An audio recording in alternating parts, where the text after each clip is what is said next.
Assalamu alaikum. Our topic is early detection of Parkinson's diseases using deep learning. Here is a table of contents.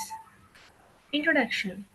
The second most occurring neurological disorder among aging population in the world is considered to be Parkinson's diseases. In particular, the mortality rate of PD patients over 80 was the highest, 160.3 in the crude model and 149.6 in the adjusted model. It is caused by the brain's dopamine levels falling as a result of neural death. And another reason is the caused by the degeneration of nerve cells in the part of the brain called substantia nigra, which controls movement. These nerve cells die or become impaired, losing the ability to produce an important chemical called dopamine. Low dopamine levels produce ineffective motor movements because they interfere with synaptic transmission. In the first stage, 90% of PWP exhibit signs of vocal cord injury. Because of its intricacy, there is currently no recognized cure of Parkinson's disease. With early discovery and adequate treatment, removes imbalance symptoms can be minimized, enabling patients to return to their regular life. Machine learning and deep learning can potentially outperform human gauges in identifying PD. Next slide can describe my peer. Thank you, Armisha. Now I am present the background study. Previous studies have used genetic information, movement analysis, and MRI scans to predict Parkinson's disease. Uses machine learning or deep learning. MEA et al.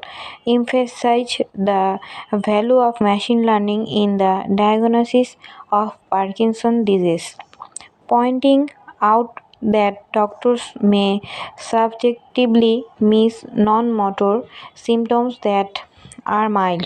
Deep learning algorithms like CNN were also used by many authors to predict PD from MRI brain scan images.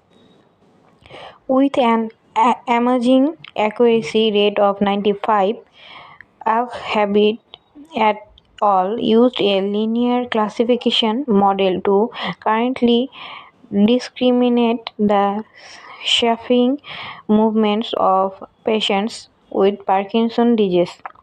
Vanegas et al. Proposed three machine learning frameworks to identify the EEG biomarkers of PD. The first model achieved a 99.4% area under curve of the receiver operating characteristic curve based on the EEG spectral amplitudes of the posterior occipital area of the brain during visual simulation of 29 PD subjects and 30 controls. Now, Salman Ibn Yunus present the next slide. Thank you. Hello everyone, I'm Salman Ibn Yunus. I will explain the unique idea, plan or contribution of our research paper. So in this research paper, we are currently planning to use different types of MRI scans, that is magnetic resonance imaging scans of brain, to do a comparative study to detect the diagnosis of Parkinson disease in an early stage using deep convolutional neural network. So basically we will be analyzing different types of MRI brain scan images. So there are three main types of MRI scans: structural MRI or SMRI, functional MRI or fMRI, and diffusion MRI or DMRI. So our main objective is to find which MRI type gives better results for early stage Parkinson disease detection. So as per as our literature review, we have seen that we are the first to attempt such comparisons. No other previous papers have included all the different types of MRI scans to compare in such a way. That's all from my part. My other group members will explain the rest of the presentation. Thank you. Assalamu alaikum sir. This is Sakib Rakoni. My ID is 23273004. Now I'll say about future work and the conclusion. In the future work, can see that data expansion and diversity.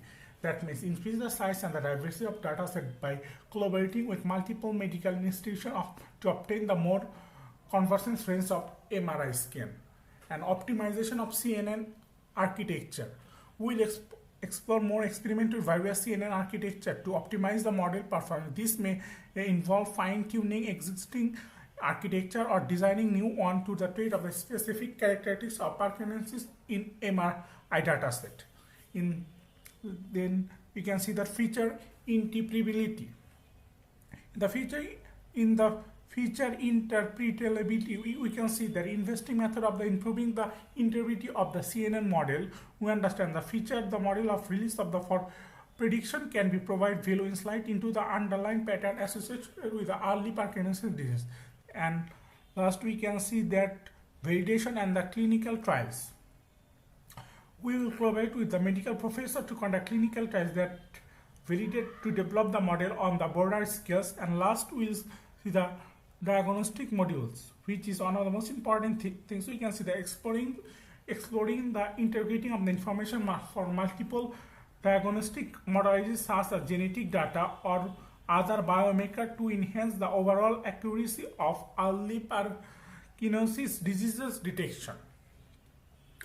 Conclusion. In the conclusion, we can say that the study compared three main MRI model, which is SMRI, fMRI, and DMRI for early Parkinson's disease detection using CSE models.